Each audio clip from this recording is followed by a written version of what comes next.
संसद में हंगामा हो रहा है इस समय, बवाल हो गया है, बहुत बड़ा मुद्दा बन गया है, उसके ज़िम्मेवार आपको कौन लगते हैं? राहुल गांधी, कांग्रेस या फिर बीजेपी के सांसद? आखिर ये पूरा मामला क्या है? इसमें क्या हुआ? पिक्चर्स में क्या दिखाया जा रहा है? इस मामले को आप थोड़ा विस्तार से बताएँ। देख, सबसे बड़ी बात तो ये है कि अगर बाबा साहब अम्बेडकर का अपमान अमित शाह ने किया, और अमित शाह कहीं न हुँ, कहीं भारतीय जनता पार्टी के गृह मंत्री हैं, और कहीं न कहीं आज की कंडीशन में वो देश की राजनीति में भारतीय जनता पार्टी में से ले लो आप, हुँ, या देश की जो केंद्र सरकार है इसमें 2 नंबर की पोज़ीशन पे है, सेकंड नंबर की पोज़ीशन पे है।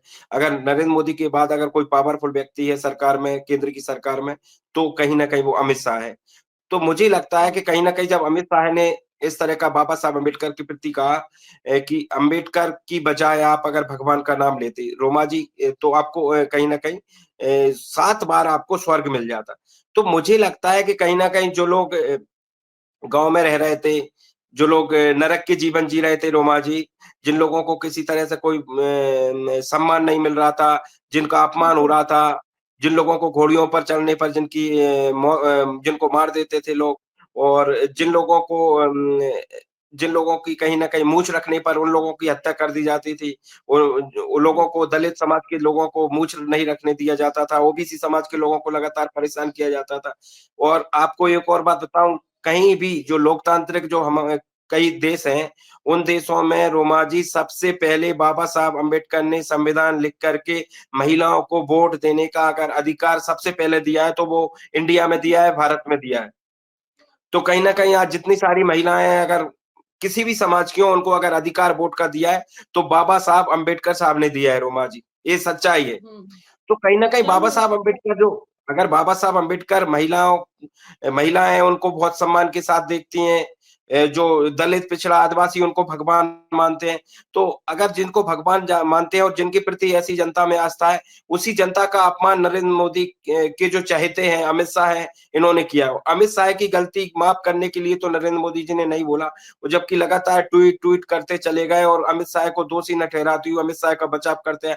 और इन्होंने रोमा जी, मैं आपको एक और बात बताना चाहता हूँ कि लगातार ये लोग कांग्रेस पर आरोप लगा रहे हैं कि इस तरह का आरोप लगा रहे हैं कि कांग्रेस ने ऐसा किया बाबा साहब अम्बेडकर के साथ, कांग्रेस ने वैसा किया। रोमा जी, अगर कांग्रेस ने किया है तो वो कांग्रेस की गलती है, या कांग्रेस ने किया है तो वो अलग बात है। लेकिन क्या कांग्रेस अगर कर रही है तो क्या आप भी करोगे क्या बाबा साहब के साथ इस तरह का? ये स्पष्ट करें अगर सबसे कांग्रेस पहले ने तो। किया था, अगर कांग्रेस पार्टी ने किया जी, था तो उस समय ऑब्जेक्शन उठाना चाहिए था। जी। नहीं, उस समय भी उठाना था, और और इसके कांग्रेस अलावा ने एक और बात है, अगर जिस कांग्रेस पार्टी ने आपने किया है कह तो इसका मतलब आप भी करेंगे क्या? पार्टी ने किया हाँ, वही इस बात बात आ को रही है, स्पष्ट। अगर कांग्रेस पार्टी ने किया तो आप भी करेंगे क्या? ये आप ठीक कह रहे हैं। जी। जी। जी, जी, जी। तो ऐसे में क्या होता है कि कहीं न कहीं इन लोगों ने अपमान किया है, और अपमान चोरी और सीना-चोरी। अगर इन्होंने अपमान कर दिया बाबा साहब का, तो ऊपर से बता रहे हैं कि एडिट करके हमारी वीडियो डाला, जबकि वो संसद में जो वीडियो चला है, किसी तरह का कोई भी एडिट नहीं है। अभी कांग्रेस पार्टी ने ऐसा भी आरोप लगाया, जो सुप्रिया सीनेत हैं, जो कांग्रेस की प्रवक्ता हैं, उन्होंने इस तरह का आरोप लगाया है कि इन्होंने कहीं न कहीं जो केंद्र सरकार से संबंधित जो है इन्होंने मान लीजिए, तो इन्होंने इस तरह का ट्विटर से बोला है कि आप इस तरह से को हटा दीजिए वीडियो को। इस तरह का मेल कहीं न कहीं उन्होंने बताने का काम किया, जो मैं कांग्रेस जिस तरह का बता रही है, जो सुप्रिया सुनीत ने जिस तरह का बताया, उस हिसाब से, उस बेस पे मैं आपसे इस बात को रख रहा हूँ। तो मुझे लगता है हुँ, रोमा जी कि जहाँ तक हुँ, नरेंद्र मोदी हैं, अमित शाह हैं, इनकी जो है जो कलई बोलते हैं इसको खुल गई है, या कहें कि इनकी जो दिल की बात है वो ज़ुबान पर आ गई। जिस तरह से कहीं न कहीं भारतीय जनता पार्टी और आरएसएस है, इसमें कहीं न कहीं बाबा साहब अम्बेडकर के खिलाफ जिस तरह की नफ़रत है, वो कहीं न कहीं इनकी ज़बान पर आ गई। हुँ, हुँ, और हुँ। आज मैं आपको एक बिल्कुल। और बात बता रहा हूँ रोमा जी, जिस तरह से देश में विरोध चल रहा है, प्रदेश में विरोध चल रहा है, पार्टियाँ विरोध नहीं कर रही, इसका आम जनमानस इस बात का विरोध कर रहा है। और जब किसी हुँ, तरह से कोई भी आंदोलन अगर आम जनमानस में पहुँच जाता है, तो इसके लिए मैं बताना चाहता हूँ आपके चैनल पर कि अगर अमित शाह ने माफ़ी नहीं माँगी, तो ये आंदोलन बहुत बड़ा होगा, और आने वाले समय में जितने भी चुनाव होंगे, सब में कहीं न कहीं भारतीय जनता पार्टी को नुकसान उठाना पड़ेगा। और अगर बैलेट पेपर से चुनाव भी नहीं कर पाएँगे ना, तो कहीं न कहीं अब जो देश का जो मतदाता है ना, वो बैलेट पेपर से चुनाव कराने के लिए भी कहीं न कहीं केंद्र सरकार पर दबाव बनाएगा कि बैलेट पेपर से चुनाव बनने के लिए एक कानून बने।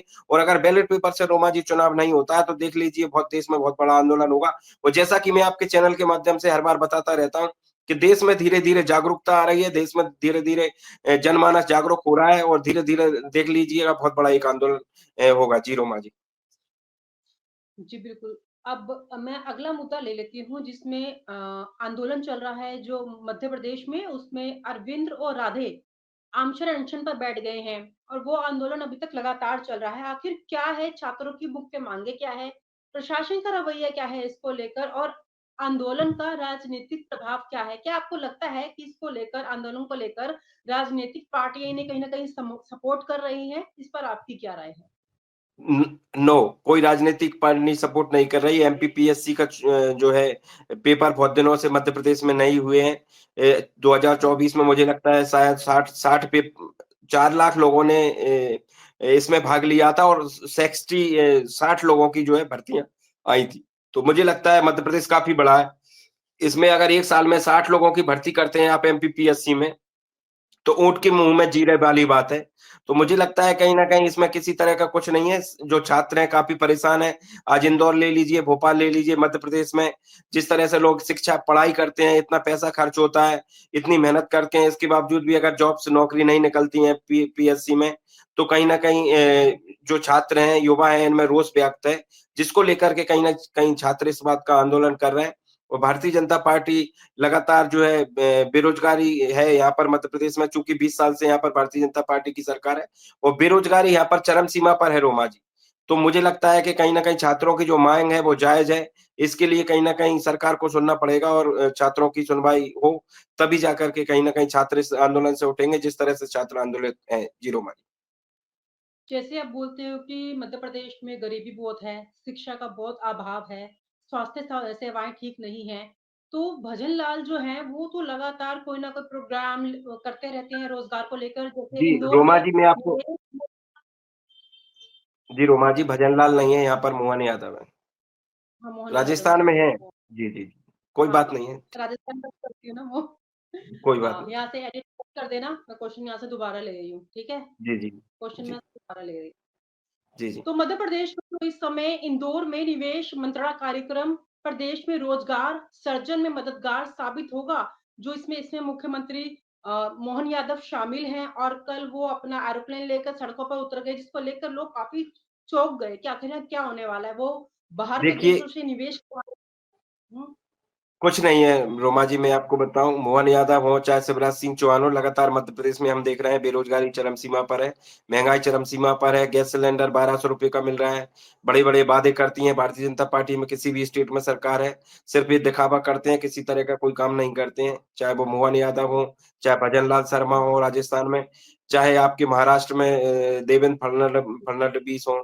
जिस तरह से जो भारतीय जनता पार्टी की जहाँ-जहाँ पर सरकार है, केंद्र की सरकार है, इस तरह के बड़े-बड़े दावे करते हैं, लेकिन किसी तरह का कोई धरातल पे काम नहीं होता है। मैंने फिर से इस हुँ, बात को मैं आपको दोहरा रहा हूँ कि सिर्फ़ हिंदू-मुसलमान की दा बात करते हैं।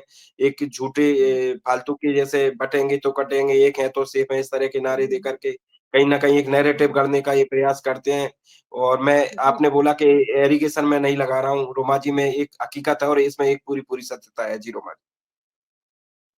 चलिए ठीक है, इन सभी मुद्दों पर आज आपसे काफ़ी चर्चा की और आगे भी लगातार करते रहेंगे और दर्शकों को भी कहना चाहूँगी कि अगर आपकी भी कोई राय है प्रोग्राम को लेकर, तो आप हमें कमेंट्स कर सकते हैं और अपनी राय दे सकते हैं। यादव जी, आपके प्रोग्राम में जुड़े आपका बहुत-बहुत शुक्रिया।